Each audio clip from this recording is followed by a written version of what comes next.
സത്യം പറഞ്ഞാൽ ഒരുപാട് വെറുപ്പോടെയും ദേഷ്യത്തോടെയാണ് ഞാൻ ഈ വീഡിയോയിൽ വരുന്നത്.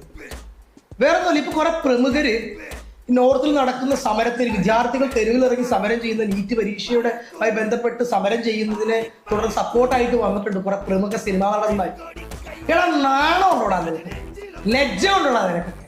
പാവപ്പെട്ട വിദ്യാർത്ഥികൾ തെരുവിലിറങ്ങി അടികൊണ്ട് ചോര തുപ്പി ചിലർ ജയിലിൽ കിടന്നും അനുഭവിക്കുമ്പോൾ അവരുടെ അവകാശങ്ങൾക്ക് വേണ്ടി പോരാടുമ്പോൾ നിനക്കൊക്കെ ശ്രദ്ധ കിട്ടാൻ വേണ്ടി ഒരുപാട് സോഷ്യൽ മീഡിയ പേജുകളിലൂടെ നിന്റെയൊക്കെ നിലപാട് അറിയിക്കുന്നു. നാണോമാനം ഉണ്ടോടാ? നീയൊക്കെ സമരം ചെയ്തിട്ടുണ്ടോടാ? നീയൊക്കെ ഈ സമൂഹത്തിന് വേണ്ടി എന്തെങ്കിലും ഒരു നല്ല കാര്യം ചെയ്തിട്ടുണ്ടോടാ? അവരുടെ ആളാവാൻ വേണ്ടി വന്ന് നിന്റെയൊക്കെ നിലപാട് പറയണം. ഓളാ ചെല്ല്, ഒരുപാട് വിദ്യാർത്ഥികളോടെ കിടപ്പുണ്ട്, സമരം ചെയ്യട്ടെ. ഒരു ദിവസം നീയൊക്കെ അവരോടൊപ്പം സമരം ചെയ്യും, എന്നിട്ട് വന്ന് പറയണം സോഷ്യൽ മീഡിയയിൽ. നാണോമാനം ഇല്ലാത്തമാരെ റീച്ച് കിട്ടാൻ വേണ്ടി ഇത്ര തരം തരാൻ പാടില്ല. എടാ, ഇവിടെ ഇതിനു മുമ്പ് കേരളത്തിൽ പല പ്രശ്നങ്ങൾ നടന്നിട്ടുണ്ട്. PSC ബന്ധപ്പെട്ട് പ്രശ്നങ്ങൾ നടന്നിട്ടുണ്ട്. പെൺകുട്ടികൾ തെരുവിലിറങ്ങി നിലത്ത് കിടന്ന് എഴുന്നിട്ടുണ്ട്. നിന്റെ ഒന്നും ശബ്ദം പൊങ്ങിയത് കണ്ടിട്ടില്ലല്ലോ.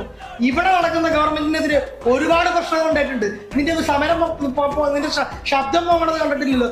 നാളമാൻ നിന്നെ കുറിച്ച് ലജ്ജിക്കുന്നു. ഒരു ഉപകാരമില്ലാത്തമാര്, സമൂഹത്തിന് വേണ്ടി ഒരു നല്ലത് ചെയ്യാത്തമാര്. നാളെ ഉണ്ടാ നിനക്കൊക്കെ. I am ashamed of you guys, especially film actors.